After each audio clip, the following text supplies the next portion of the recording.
এমন সময় বেশ খানিকটা দূর হতে ট্রেনের হুইসল শুনতে পেলাম। বেশ চমকে উঠে আমি জিজ্ঞাসা করলাম, এখান পর্যন্ত ট্রেনের লাইন এসেছে নাকি? মহন্তজি বললেন, হ্যাঁ হ্যাঁ, এখানে স্টেশন, বাজার, পোস্ট অফিস, বড় বড় বাজার সবই আছে। এই সব কিছু হয়েছে একজন সিদ্ধ মহাত্মার প্রভাবে।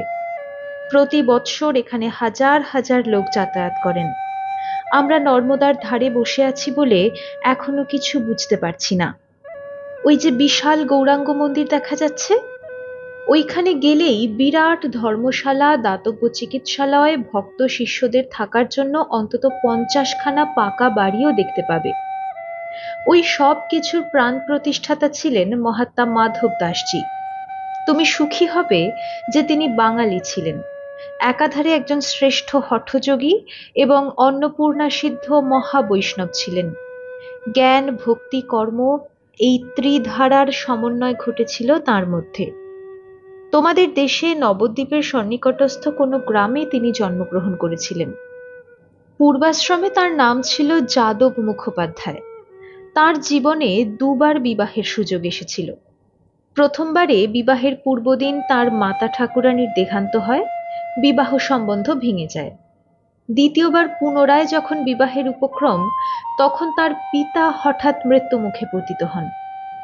মহামায়া যাকে অন্য কোনো ঐশী কার্যের জন্য নর্মদা তটে টেনে আনবেন, তার পক্ষে পারিবারিক বন্ধনে জড়িত হয়ে পড়া সম্ভব নয়। তিনি কিছুদিন সরকারি চাকুরিও করেছিলেন।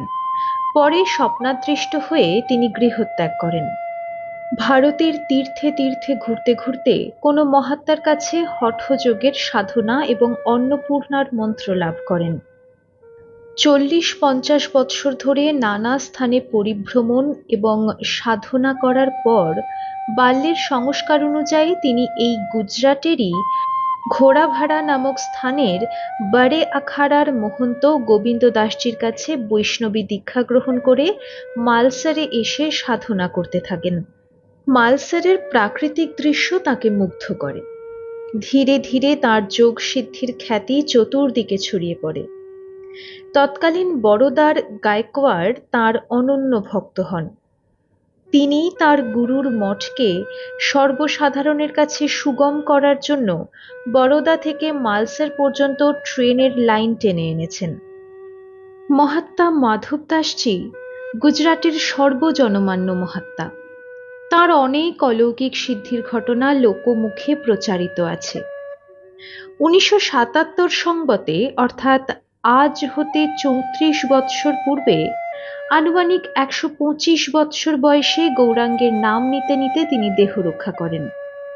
ওই ষড়ভুজ গৌরাঙ্গ মন্দিরের নিকটেই তাঁর সমাধি মন্দির আছে। এখন লক্ষ্মণ ভাইয়া বলো, আজ এখানে তোমার থাকতে ইচ্ছা আছে কিনা? কারণ বর্তমান মহন্ত স্বামী কুবলয়ানন্দ আমার পরিচিত, তিনি আমাকে দেখতে পেলে হয়তো ছাড়তে চাইবেন না। লক্ষণ ভারতীজি বললেন যে তার এখানে থাকার বিন্দুমাত্র ইচ্ছা নাই। কপর্দীশ্বর মহাদেবের স্থান পর্যন্ত আজকেই পরিক্রমা করবার ইচ্ছা। মহন্তজি বললেন, বাঙালি বাবা, তোমার কি মত?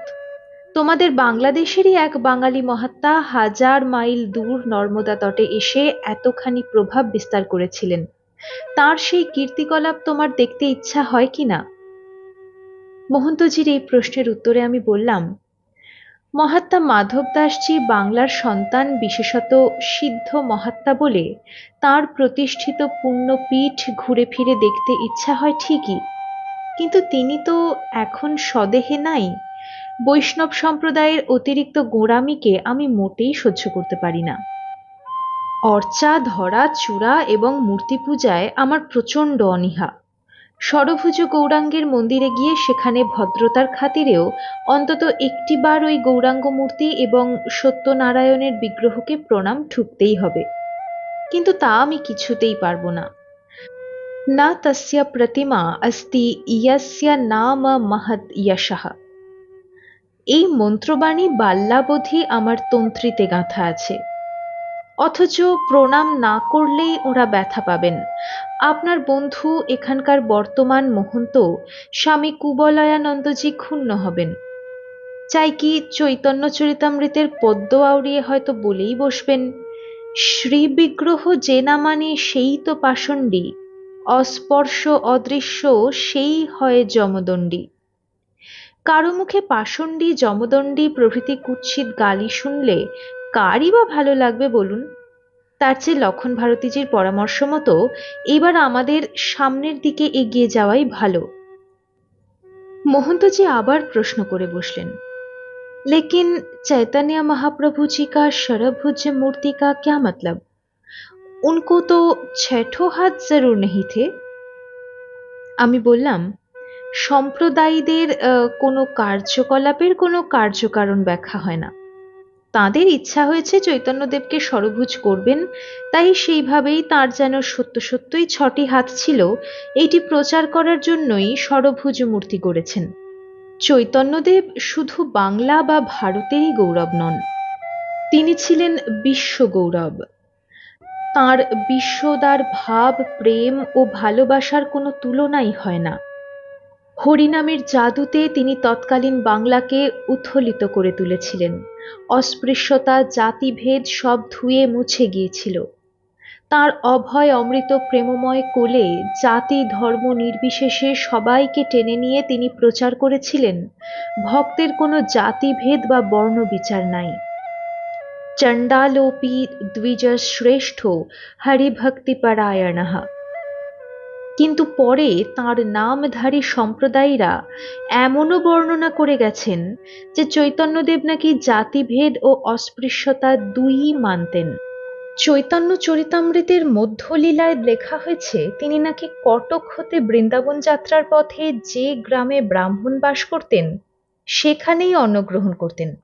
যেখানে ব্রাহ্মণ ছিলেন না সেখানে তার সঙ্গী বলভদ্র ভট্টাচার্য তাঁকে রান্না করে খাওয়াতেন।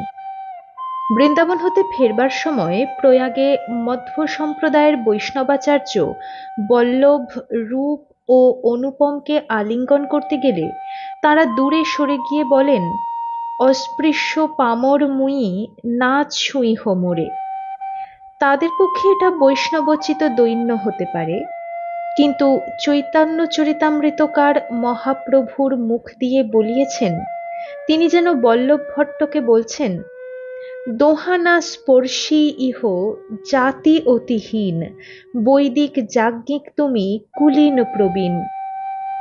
একথা সত্য জানবেন যে বর্তমান বৈষ্ণবদের পরমমান্য চৈতন্য চরিতামৃত ও চৈতন্য ভাগবত গ্রন্থের প্রণেতারা জীবনে চৈতন্যদেবকে চক্ষেও দেখেননি।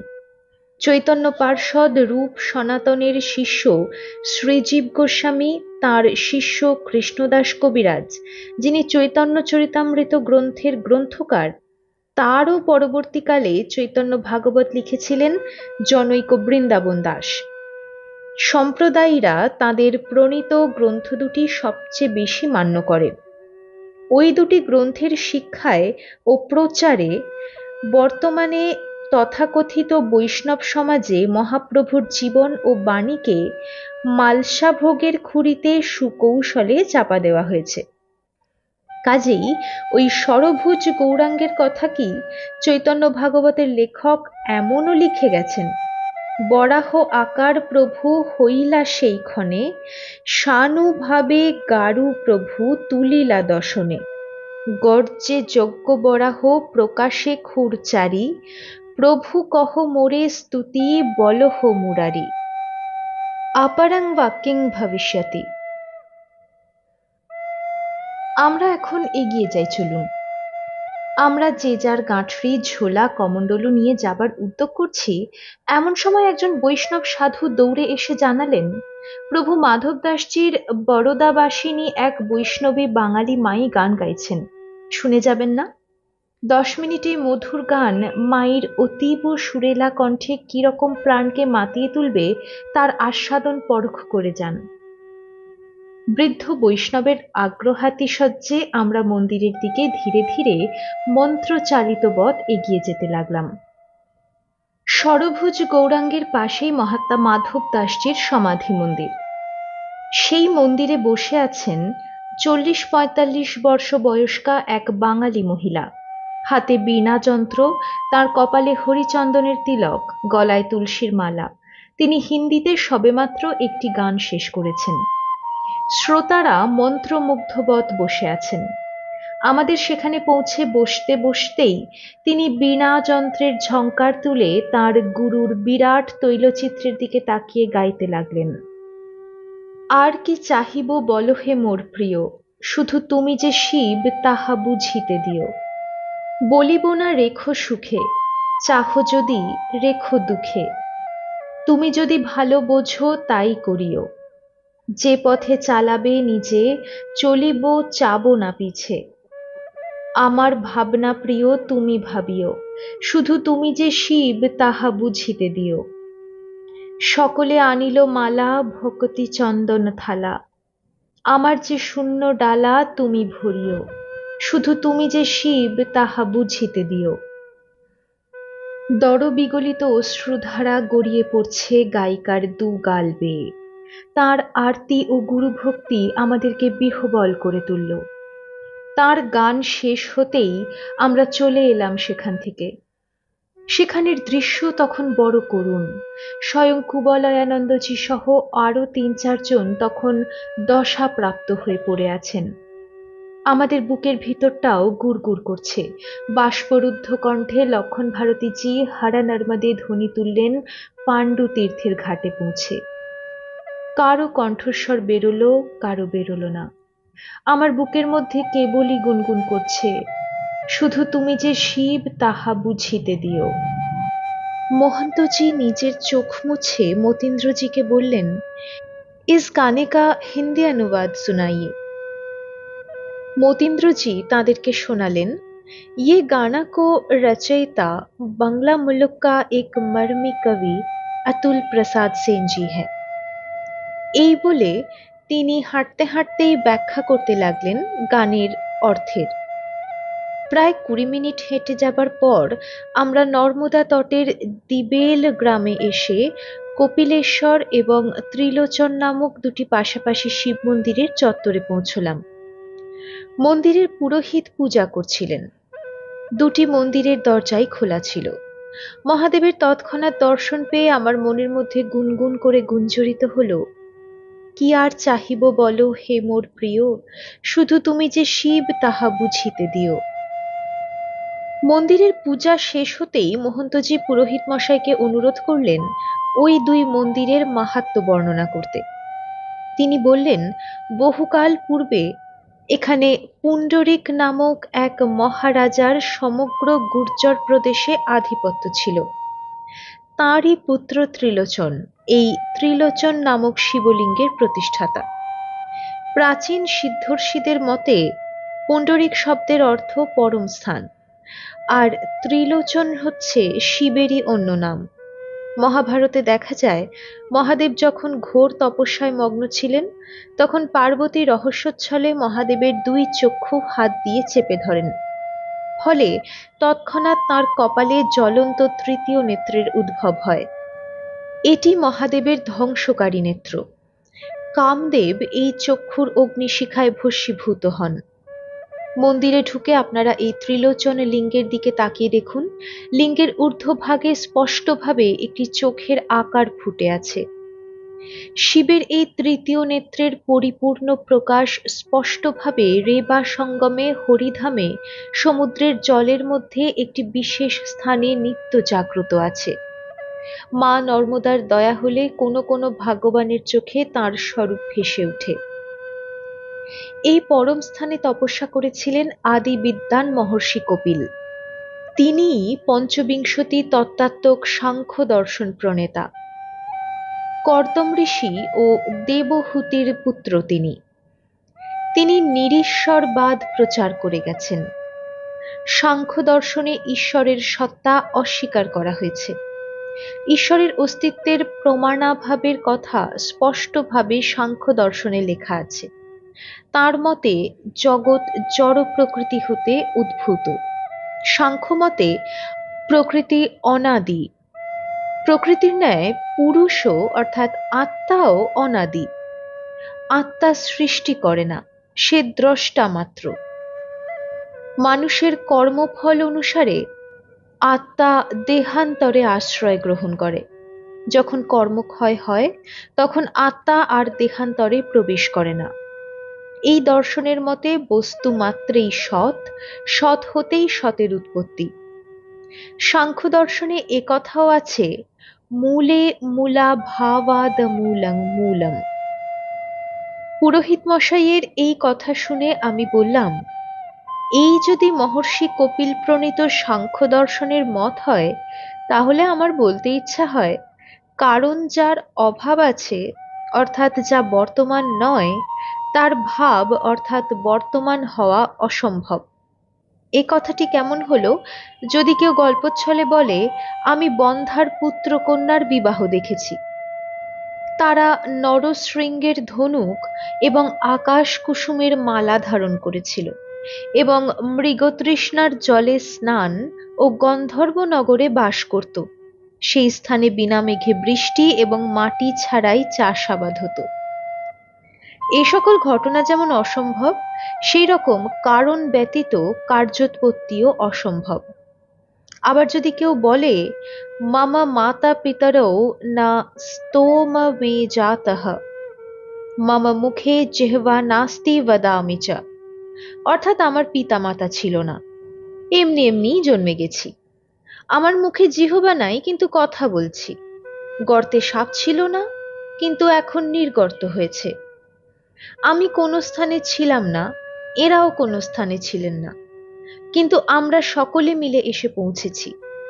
এরকম অসম্ভব কথাকে প্রমাত্তাস্য গীতম অর্থাৎ পাগলের প্রলাপ ছাড়া আর কিছু বলা যায় কি? আমার কথা শেষ হতে না হতেই মহন্তজি আমার হাত ধরে হ্যাঁচকা টান দিয়ে বললেন, চলো চলো, এখানে প্রণাম করে এগিয়ে যাই, চলো, বেলা 12টা বাজতে বেশি দেরি নাই। কপর্দিকেশ্বর মহাদেব মন্দিরে পৌঁছাতে এখনো অনেকটা পথ হাঁটতে হবে। পুরোহিত মশাইয়ের দিকে তাকিয়ে তিনি হাত জোড় করে বললেন, এই বালকের কথায় আপনি কিছু মনে করবেন না। রোদের মধ্যে হাঁটতে হাঁটতে লড়কার মাথা গরম হয়ে গেছে। মন্দিরের সীমা পেরিয়ে আসার পর মহন্তজি আমাকে বললেন, তোমার তর্ক প্রবৃত্তি ছাড়বে কবে? তুমি নর্মদায় এসেছো শিখতে, জানতে, মা নর্মদার মহিমার হৃদয় দিয়ে উপলব্ধি করতে। বেকার তর্ক করনে সে ক্যা ফায়দা? আমি নীরবে তার ভর্ৎসনা হজম করলাম। মা নর্মদাকে চোখে চোখে রেখে আমরা হেঁটে চলেছি দিবেল গ্রামের মধ্য দিয়ে। কিছুক্ষণ পরে লক্ষণ ভারতীজি মুখ খুললেন। লেকিন মহন্তজি, ওই পুরোহিতজি যে বললেন হরিধামে সমুদ্রের মধ্যে জলের তলায় এক বিশাল তৃতীয় নেত্র জ্বলজ্বল করছে, আপনার কি কোনোদিন চোখে পড়েছে? আমি তো 3বার নৌকাতে করে এপার ওপার হয়েছি, আমার চোখে তো কখনো পড়েনি। মহন্তজি বললেন, ব্রাহ্মণ যখন বলছেন তখন নিশ্চয়ই সমুদ্রের মধ্যে কোথাও না কোথাও তৃতীয় নেত্র প্রকট আছে। মন্দিরের সেবায়িতরা বংশ পরম্পরা যা শুনে আসছেন বা পরিক্রমাবাসীদের কাছে যা বরাবর বলে আসছেন, তা কখনো মিথ্যা হতে পারে না। হয়তো তোমার আমার নৌকা সমুদ্রের উপর দিয়ে যে পথে গিয়েছিল সে পথে হয়তো নাই, অন্য কোথাও নিশ্চয়ই আছে। দিবেল গ্রাম অতিক্রম করে প্রায় 2 মাইল হেঁটে যাবার পর আমরা রানীপুর মহল্লায় এসে পৌঁছলাম। বেশ সমৃদ্ধ গ্রাম।